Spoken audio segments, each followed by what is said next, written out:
Hello, everyone. Welcome back to All Things Football. Today we'll be talking about, is it the end of the manager bounce for Thomas Tuchel and Chelsea? Are Liverpool back? And Kane, 2 goals, but for what? The draw. Should Kane just leave Tottenham?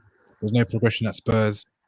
Yeah, let's get into it. We'll start with, obviously, Chelsea at home, losing 5-2 to West Brom. I didn't watch the game, but Anton, tell me. I'm just going to say this. After the third or fourth goal winner from West Brom, I was starting to think that the match was a bit rigged because I've never seen a Sam Allardyce team destroy and take apart a very, very a top table team in Chelsea. This isn't a mid-table clash. This was Chelsea pushing for Europe and West Brom fighting for their lives. The football that Chelsea played was all right, but I just feel like maybe they were surprised by the intent and quality that West Brom had when they were in position and out of possession. It was a fun match to watch as a non-Chelsea supporter, but the manager bounce I think is definitely up. Big Sam is in full effect now, and I wouldn't be surprised if he managed to keep West Brom in the Premier League this season. Yeah, well, Chelsea, they can complain that they got a red card quite early on, 29th minute, Thiago Silva. I don't Even think though that you was a go red 10 card. men down, West Brom are quality. As you said, Big Sam can probably keep West Brom up. Yeah. And when I was watching the highlights, it just looked like Chelsea were just getting. I didn't know who was pushing for Champions League and who wasn't. Yeah. Like, it was a great game. Chelsea they weren't, the old cliches in football, you have to be first to every ball, to let them know you're there. Chelsea just didn't have it in their performance on the day. They just didn't look like they were at the races. They looked a bit lethargic. Yes, they took the lead, which a lot of teams have done and will continue to do against West Brom, but it's almost like they thought, yeah, we're in front now. It's West Brom, second bottom. We're not going to have any troubles here. And then West Brom just literally turned it on. And once that switch was on, they were in full flow. They were playing like a side that was fighting for the Champions League. Last game of the season, cup final for them. It was actually extraordinary. And they didn't score like lucky goals. These were goals that were well great worked. team goals, yeah. Their striker. Robinson. I think they scored one of the best counter-attack goals I've seen this season and for a long time. The passes were on point. I'll just have to say, by the way, bringing in Maitland-Niles in January was a masterstroke because he's able to just control their play a lot of the time. Conor Gallagher for them this season in the midfield has been all right, but adding Maitland-Niles to partner him or take his place was a masterstroke. They're having a lot more joy in possession now, and they're able to create more genuine goal chances and well-worked goals. One of their key players, Mateus Pereira. I remember seeing clips of him when he was at the Championship last season, and obviously people thinking, can he do it in the Prem? And he's now pulling it off in the Prem. Man of the match yesterday. I think he had 2 goals. Yeah, he put them 2-1 up just before half-time, I believe. Yeah, and two good goals as well. Yeah, it's one of them where I think he pulled it back for what's his name, Diania. I can't remember to pronounce his name, but yeah, I don't know. He just knew where he was. He didn't actually look. He just pulled it back and just knew he was there, and they scored the 5th goal. Yeah, and that's what I mean. I feel like these were well worked, genuine goals. It wasn't luck that they were able to find the spaces and create those specific chances. I just feel like Chelsea were all at sea. For Pereira's second goal, the one that put them 2-1 up, I think it was him. There was one other striker in the box next to him who the pass might have been intended for, but didn't reach him, so fell back at Pereira's feet. Chelsea looked like they were struggling. They looked like, oh my gosh, we actually might lose this game. Panic stations right now, and they never found a way back into it.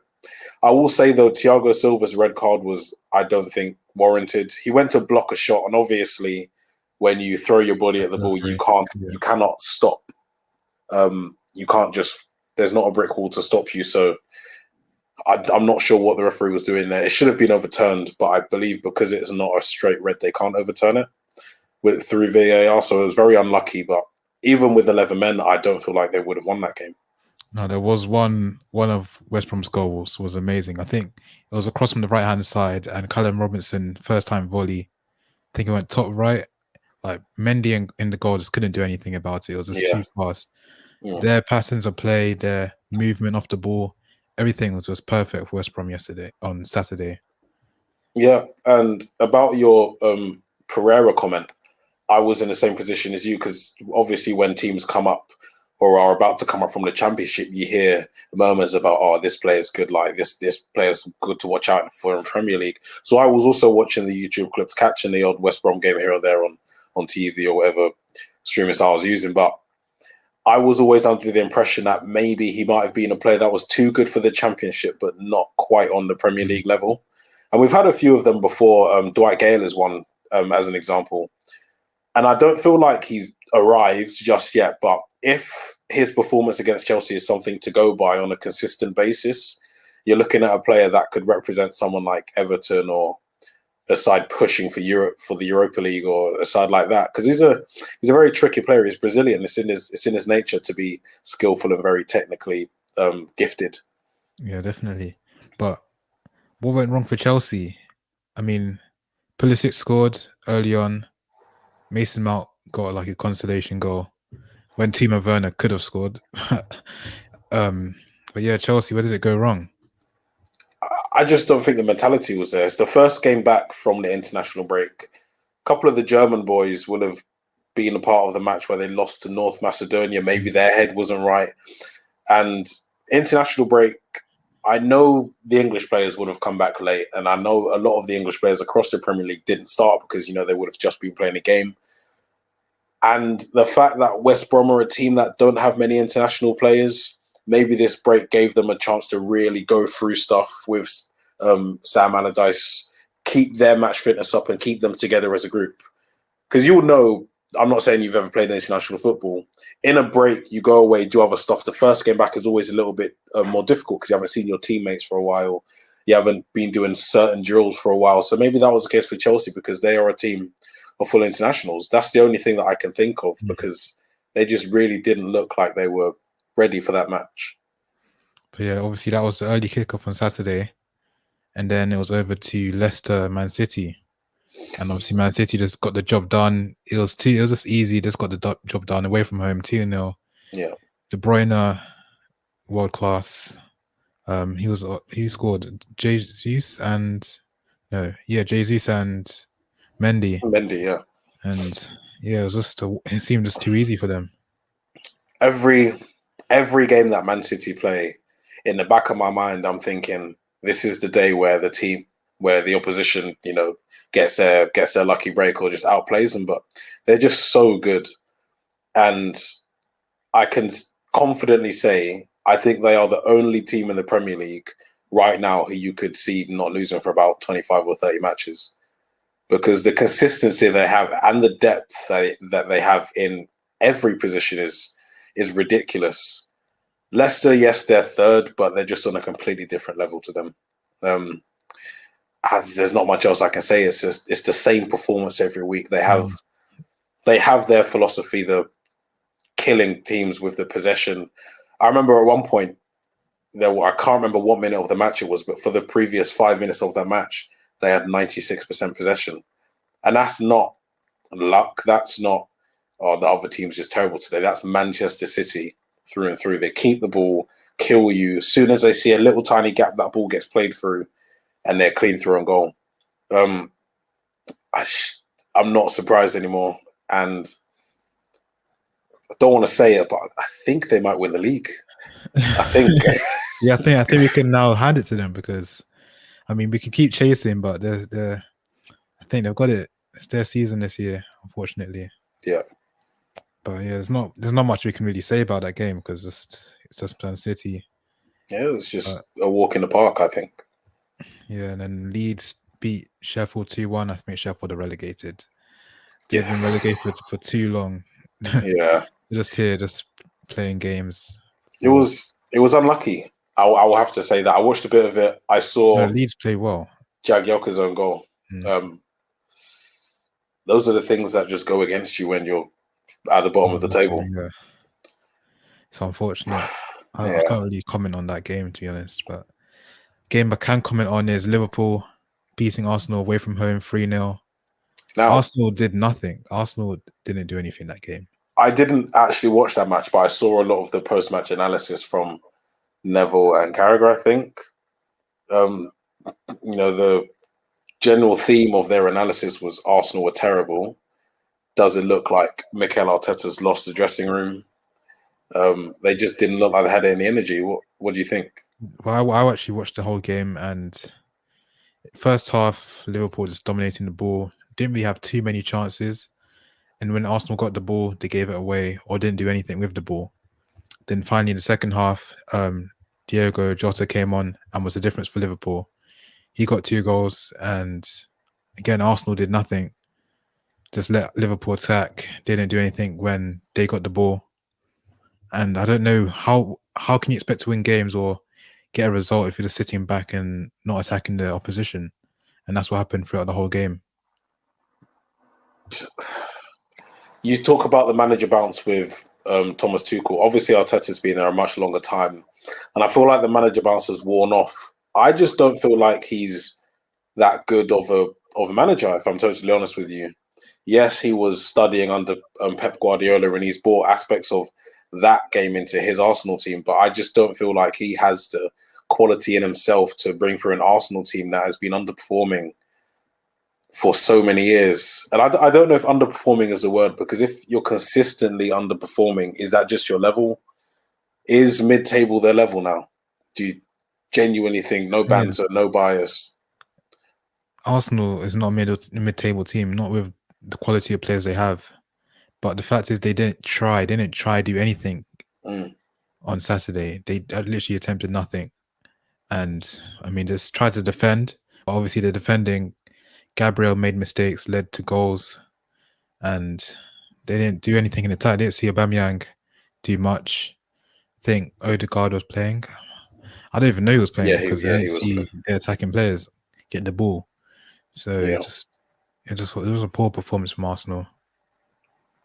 You see, I'm going to answer my own question. I do believe that they are a genuine, I would say 6th to 10th place side now, because they have, I don't think they have a great team. They have a few good individual players, and then they also have players that are on the decline. Someone like, I know Lacazette's been in and out of form, but in general, I think is on the decline. Same with Aubameyang, David Luiz.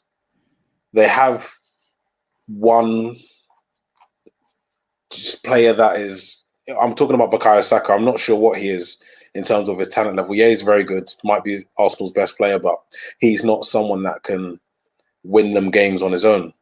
They've brought in Martin Odegaard, might stay, and yes, he's a very good player, but I feel like if they actually want to be challenging for the, not even Champions League spots, but Europa League spots, they're going to need to get rid of a lot of players and bring in players and bring in like individuals that have the right mentality. Because you look at Aubameyang, if he wasn't offered that money, he would have been gone. And that's the type of player he is.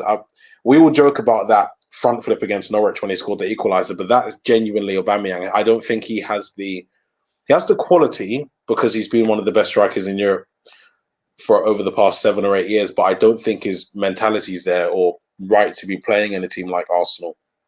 I don't know, he's a club captain, but he's not that disciplined, as we've seen this season. He doesn't look like he can do anything on his own. And those are the type of players a team like Arsenal needs to really push them up the table. So yes, my answer to my question is I do think they are a genuine mid-table side. It is a shame because Liverpool are a team who have been struggling as well. So I thought at least it'll be a good battle, but 3-0 makes it seem like it was just all Liverpool, which it was. Trent Alexander-Arnold had a great assist, trying to prove to Gareth Southgate that he should be in the team, which he should be. Yeah. And yeah, I think Liverpool, their players had something to prove. I think Firmino, his time at Liverpool is done because he was the one that got subbed off, and as soon as Jota came on, there was a new spark of energy. Was it a half-time substitution? I think it was. And then literally it was a new spark of energy. 2 goals from Jota when he came on. He literally changed the game.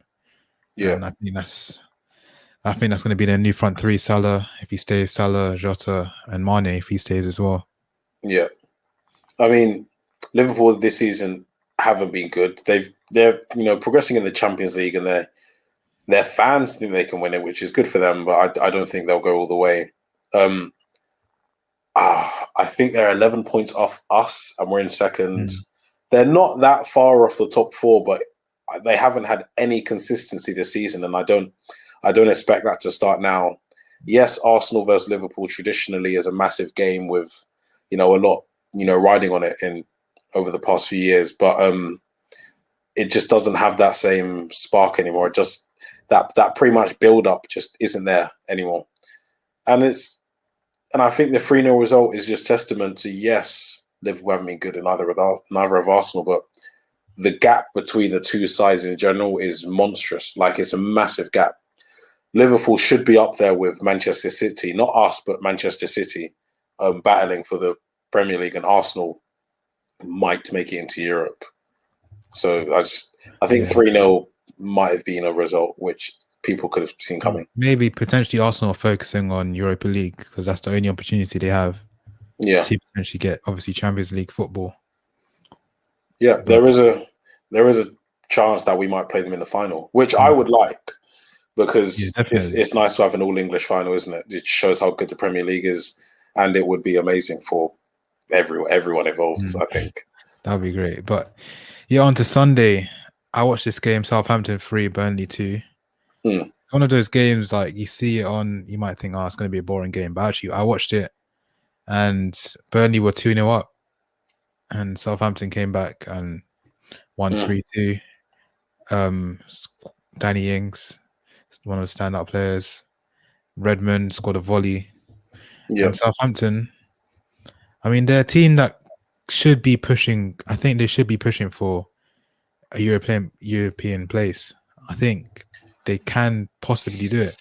But I think maybe they're like a signing away from doing it. I would agree with you partly.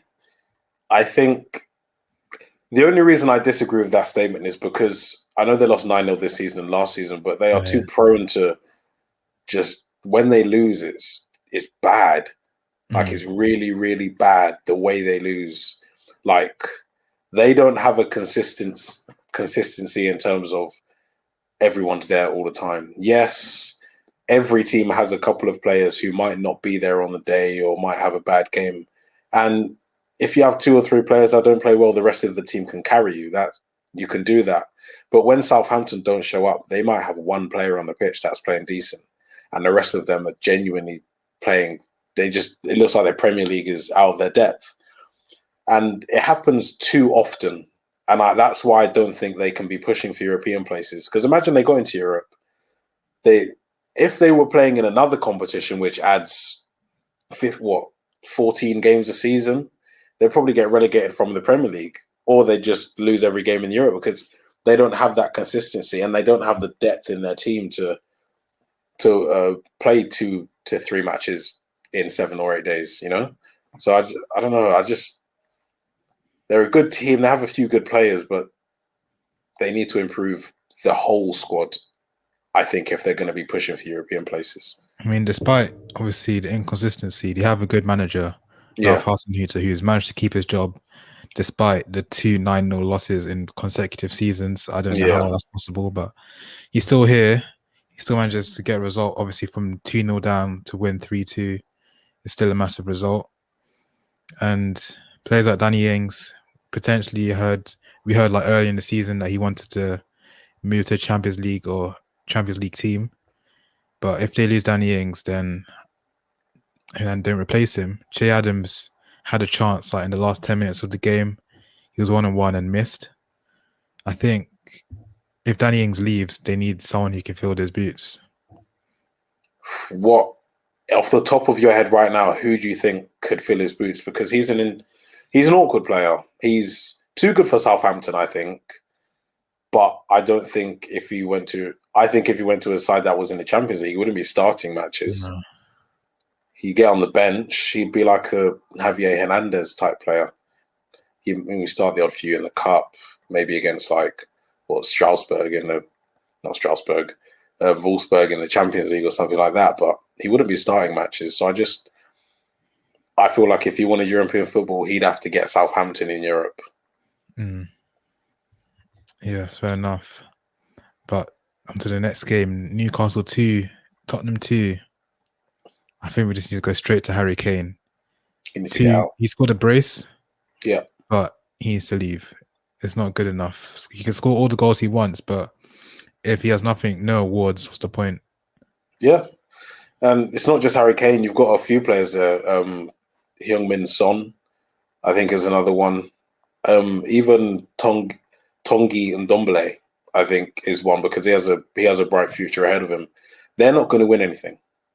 Their only chance of silverware this season is the Carabao Cup, and they're obviously against Manchester City in a final. It's going to be a long match for them. Harry Kane is up there with Lewandowski as the best striker in the world. He's consistently performed ever since he broke into that Tottenham side, and he's proved everyone wrong. It's just his trophy cabinet. And as a footballer, you want to win trophies. Footballers don't play the sport just for the fun of it. They want to win. They have the right mentality. They have the right attitude. That's how they get there.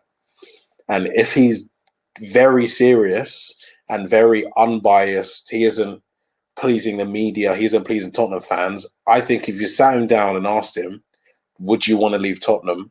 I think he'd say yes, because he knows that he's not going to be winning the Premier League or the Champions League. They're the two big trophies.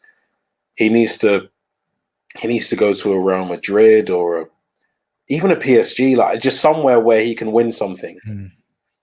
And you'd have to pay around 180 to 200 million for him for a signature, which I don't think is crazy, but at the same time, who's gonna pay that? But he needs to leave this season. He can't wait until next season. Yeah, that's another year wasted. He can't keep going every season upon season, wasting his career at Tottenham.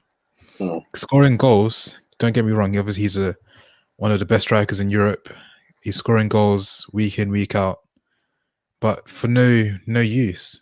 Yeah. Spurs are, I don't know where they are in the table, but they're not really pushing. They had the opportunity to get into the top 4. Obviously, they drew the game and he picked up 1 point. Yeah. And he's wasting his career. He needs to go to like a Real Madrid, as he said, or PSG, or Man City, in fact. If he goes Man City, it's all over. But he needs to get out of Tottenham because he's not going to progress in his career. Tottenham are 6th right now, 3 points off West Ham in 4th, with a superior goal difference. So yeah, technically, I don't know. I just can't see the finishing in the Champions League spots. But I think he's 27 or 28 now. So he's in the peak of his career, where he should be in his career. I feel like if he was to be rumored of, to leave this summer, this could be one of the biggest summer transfer windows ever, because you're looking at Mbappe's looking, Haaland is looking, Sancho, Kane, just those 4 players, Messi as well. Even Ronaldo, like every big player this right now is being linked with the move away. It could be absolutely massive. You could see about 5 or 6 elite top level players playing for different teams next season. It's very exciting. Yeah, definitely. And yeah, one player who potentially should get a move is Jesse Lingard. Yeah. He was heavily involved tonight as West Ham beat Wolves away from home 3-2. Yeah. He got a goal, an assist, and was also crucial in their second goal. And he's just a man on fire at the moment. I think he's found his, I know he's found his mojo. He looks happy and he's playing with a smile on his face. A bit like Ronaldinho is. There's a lot of comparisons between those two. I can really see it. Yeah, I can really see it. Lionel Lingard, that's what I like to call him. His goal today reminded me of his goal against Watford that he scored when he was in his heyday back at Manchester United. I feel like if West Ham, they probably will get European football this season, whether it's Champions League or Europa League. He needs to be playing some sort of European football. And I think West Ham, if they qualify, would be the perfect club for him. It works out for both parties. We're able to raise some funds or use him as a part exchange for someone like Declan Rice. And he'll be able to kind of build his career back again, because he lost a lot of credibility when he was at Manchester United. And although we had off-field problems, it really matters, what you do on the pitch when you're playing. And he just wasn't up to the level of what we needed of him. I feel like if he came back to us, it might be a bit of a waste of a talent. He'd be on the bench. Yeah. And from a Manchester United point of view, like, because I'm selfish and I want the best for us, I would like to see him come back and be a squad rotation player. He wouldn't start matches because we have Fernandes, we have Rashford, Pogba. He wouldn't start matches, but it would be nice to have someone of his quality to come off the bench in the last 30 minutes or start against the lower table sides, because he is a top quality player. Yeah, going back to your point, if he was to go to West Ham, I think a swap deal would be perfect for us and perfect for West Ham. Obviously, West Ham, he's doing well at West Ham. West Ham wouldn't want to see him leave. But at the same time, we would be happy to let him go. But maybe on a swap deal with Declan Rice, who is a player we need. Yeah. And I think if Man United are going to do transfers properly this summer, hopefully, that should be in the minds of the new. Obviously, we have a new board, we have new directors in charge, so hopefully they know what they're doing. Yeah. And can actually make that happen, because I think that'd be a great business, and it would mean that we have to spend less. So it's a win-win situation. I mean, the fact that we're saying it's probably going to happen means it's probably not going to happen, because it's never that easy with Manchester United. There's always some sort of hold up. It's easier said than done. Obviously, anything to do with football, transfer negotiations, money, millions are spent. So it's not just a straightforward transaction, obviously, which is something that I don't think many people think about. I would love to see it happen, because one, we'd get rid of someone that might want to leave, and two, who I don't think we'd have space for, and we'd bring someone in who would genuinely improve our team. He would replace, hopefully he would replace one or both of the two centre defensive midfielders that we have, McFred, and just bolster our midfield up. We have better squad depth, we have better first team players, and it actually enable us to push on for something like the Premier League or a major trophy, which is, we need it. It's been too long since we won a major trophy. But yeah, before we actually get onto Man U, because there's a lot we can talk about Man U, but West Ham not West Ham, Crystal Palace drew 1-1 with Everton. Yeah. Tonight, Michy Batshuayi came on and scored. I think I was watching the game, and it was 0-0 at the time when I was watching it, and Palace were actually dominating the ball. They're away from home at Everton, and they're dominating the ball. And I was like, am I watching Palace? Because I haven't really seen Palace play like this recently. But they look confident on the ball. Zaha on the left wing, obviously always dangerous on the left wing. Yeah. They've got Eze now, who can link up with Zaha. But I don't get their striker situation. They play Benteke and Jordan Ayew, but they also have Batshuayi on the bench and some new guy. I can't remember his name, but I don't know if that's their best. Matata. Matata. I don't know if that's their best strike partnership. You see, you talk about Palace's striker situation, and it's something that's confused me as well. Because I know they have Zaha, and yes, he can play striker or he play left, wherever across the front line. But Benteke's had some sort of a revamp. I'm not sure he found his form this season. He's scoring goals, because he went on that crazy run where he just didn't score for months. Yeah. And I thought, yeah, this guy's finished. But then he's getting called back up to the Belgium squad. You've got Michy Batshuayi, who's never fulfilled his potential. He's always in the Belgium squad. Yeah, they're strikers. They have good strikers. They just don't work that well. And I said as a joke, when I was wearing that Palace shirt, that I use the most underrated striker in the league. He's not bad. He's good technically. And I would honestly say, if you put him in a better side where chances were being made for him, he'd score way more goals. But I don't see him as an out-and-out striker. I saw him dropping deep into a centre mid position during the game. He's good and comfortable on the ball. He can link the play, but obviously not to the level of the elite strikers. But he's good at what he does.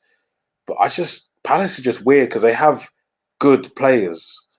There's the players they have, especially Zaha. They shouldn't be playing for a team that's effectively fighting for relegation half the time. You got Andros Townsend, who's a good player. They've got Jeffrey Schlupp, who's confused me for years. I'm not sure if he's good or bad or just lucky. I've never been 100% sure of him. All I know is that he always scores against us. They have Michy Batshuayi, who was playing Champions League football for Chelsea and Dortmund and Marseille, and now he's on the bench for Crystal Palace. They have a host of good players, just finding a way to get them all in, performing at the highest level. Because, yeah, they definitely could be in a solid top half table team. But what happens with Zaha? Do you think he should leave this summer? I remember like a few seasons ago, he was trying to push him into Arsenal. It didn't happen. And Yeah. it's like Palace are just keeping him at the club when he should really be playing European football. You know, Zaha's a really interesting one because all through he's been more than a footballer. He's been a celebrity, a person in the public eye from when he was a teenager at Palace. Because when he got that move to Manchester United, I think if Sir Alex Ferguson had stayed, then we would be seeing a Zaha on a completely different level right now. Because obviously, stuff happened. He didn't work at Manchester United, and he went back after a loan at Cardiff to Crystal Palace. He's too good for that Palace side, and he shouldn't be fighting for relegation. He shouldn't be a mid-table player. But they are so unfair with him. He wants to leave. It was known that he wanted to leave. Arsenal came in for him and ended up signing Nicola Pepe. Palace are in a position where they're not poor, so they don't desperately need the money. The Premier League, in general, isn't like what it was 10 years ago, where you could go to, I don't know, Bolton and get their best player for 5 million. The teams at the bottom of the table can say, justify, I want 50 million for my player because I don't need the money, and I'm going to make you pay what my player's actually worth. And Zaha is in a position where he's probably worth around 60 or 70 million. And why would a top team want to pay Crystal Palace 60 or 70 million when they can just go abroad and get someone else? Yes. And I it's a weird situation. Yeah, they won't let him leave, or he actually can't leave.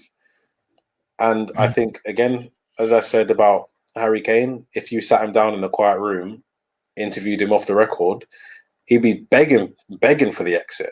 He wants to play Champions League football, and he deserves it. He's good enough for Champions League football. Imagine Zaha in the Champions League. That would be amazing. Yeah. I could see him turning up for a side like Leipzig or Dortmund, and doing very well there. But I can't see him leaving Palace because of his price tag and because of all the attempts before. I think he's not going to retire there, because there will be a time where he's worth about 20 or 25 million. But his peak years will be spent at Palace, and I do feel bad for him. Yeah. He was former player of Man U, and obviously Man U won 2-1 yesterday at home to Brighton. A former Man U player scored for Brighton, Danny Welbeck. It was a great goal. Poor defending Wan-Bissaka, who's been poor recently. I still think aerially he can't defend. He doesn't know his positioning very well. Obviously, 1v1 defending, he's the best in the league, but he just gets caught out on crosses numerous times. And we paid for it. And obviously, Danny Welbeck got the goal. When I watch Manchester United, I'm sick and tired of just going behind. Yeah, comeback wins are cool. They're posting stats. Yeah, 25 points from losing positions. Yeah. All that tells me is, why are we going behind so much? Because really, we should have about 5 points from losing positions, because I don't want to be going behind every match. It's not, from a neutral point of view, it's exciting, but it gets boring. It's not something they should be celebrating. Wan-Bissaka was caught there. Welbeck did have the run on him, so obviously he is already at a disadvantage.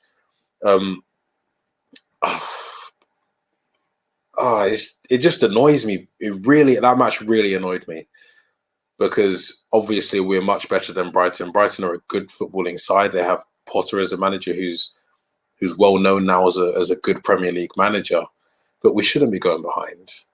It's not something that is nice to see, but the reaction was good, as it always is. We've got, I think Rashford's injured again.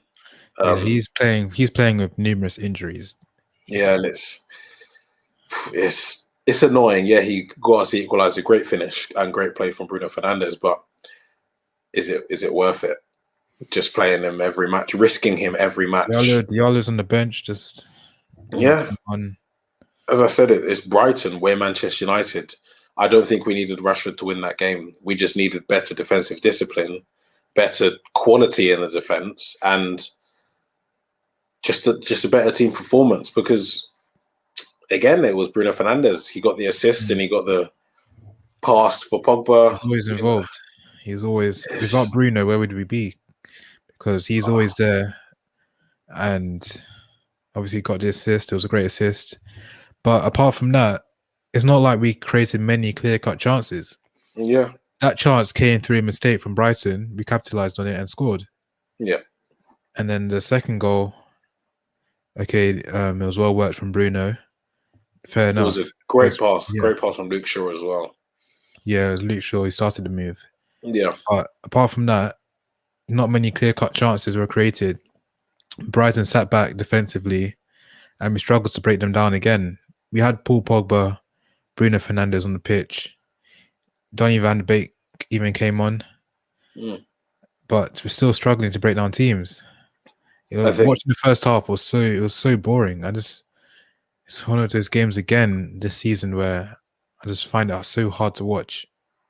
I think one of our main problems is when we're on our game and playing at full flow, I wouldn't want to watch anybody else play football. But too often, even though we might grind out a win, we play too slowly. Everything is too slow. We move the ball too slow. When we get the ball, it's almost like, oh, I have the ball now. Let me decide what I want to do, instead of you've already made up your mind before the ball even gets to your feet.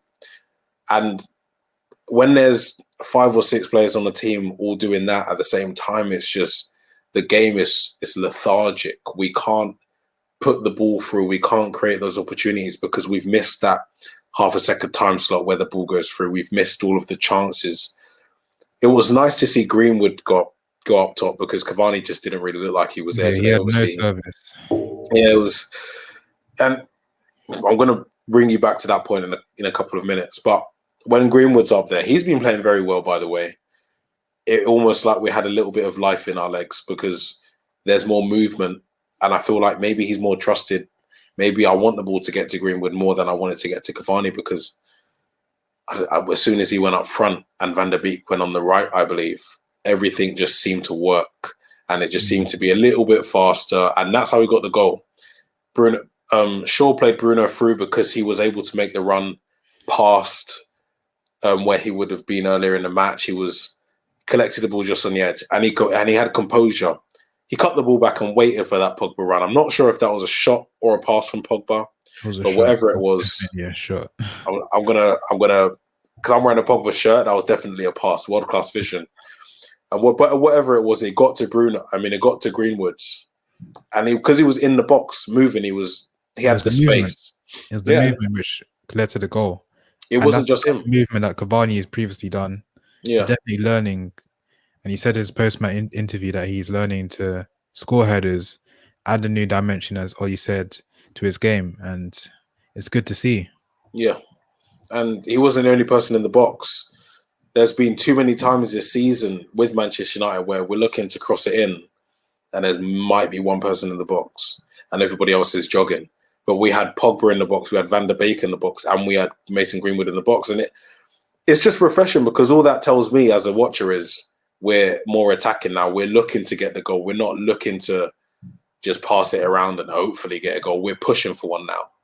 And that's the difference between us drawing against Brighton and us getting a win. And it was good to see, but also I don't want to see us going behind every match. Yeah, for the next game, obviously, this week is Champions League and Europa League. Got Granada on Thursday. Yeah. I want to see Van der Beek on the right. I want to see Van der Beek, Pogba, and Bruno on the pitch. I think if those 4 start on the same pitch, or those 3, then I think we shouldn't have any problems. One thing I'll say about that is Granada are, when I say they're overperforming, they are Leicester 2016 overperforming. They shouldn't be this far in the Europa League. This is their first time in Europe. They're a mid-table Spanish side. So I feel this is either going to go one of two ways. Ollie will know that they're overperforming, and maybe he'll bring players out like Dan James, Brandon Williams. We might see, we'll probably see Eric Bailly start, McFred, all of those players, or he'll go with your team. Or we'll go with your team and just blow them out of the water in the first match and get that tie over and done with. It's just, I think those are the two options, because I don't know if, I don't feel like he'll be prioritising the Premier League, because he'll probably know we're not going to win it. We're playing Spurs on Sunday. Yeah, so he could start strong, and then if we're winning, take off players in preparation for the Spurs game. To be fair, he's done that a couple of times. He bought off Rashford after his goal, so he won't play because I think he's going to be injured. He bought off Pogba after his assist for Greenwood. Don't know if he's injured or not. So he's doing things that he wasn't doing before in terms of when the game's wrapped up, he's taking our players off. Maybe for the Europa League this time around, but he's done that a couple of times recently. But before, he didn't. He was literally doing the opposite. He was starting a weaker team and then bringing on the better players when he was like, oh my gosh, like, that made no sense. That tactic didn't work. Not at all. It didn't. I'm not sure why he did it. And maybe he's learning. Hopefully he does that against Granada, because we really, really should just be so comfortable in this game. They have Soldado up front. Obviously, he used to play for Tottenham and Villarreal and Valencia, I think. So he's a recognised striker. But other than that, they don't really have anybody that would cause us problems, I don't think, unless we're on some rubbishness on that day. So I couldn't predict the team. But yeah, tomorrow, Champions League, Man City, Dortmund is the big game at the Etihad. And obviously Liverpool, Real Madrid. I think the City-Dortmund game is a bigger game. I think that's the game I'll be watching. Definitely. Because Real Madrid, I mean, I don't really know many players. It's not the same how it used to be.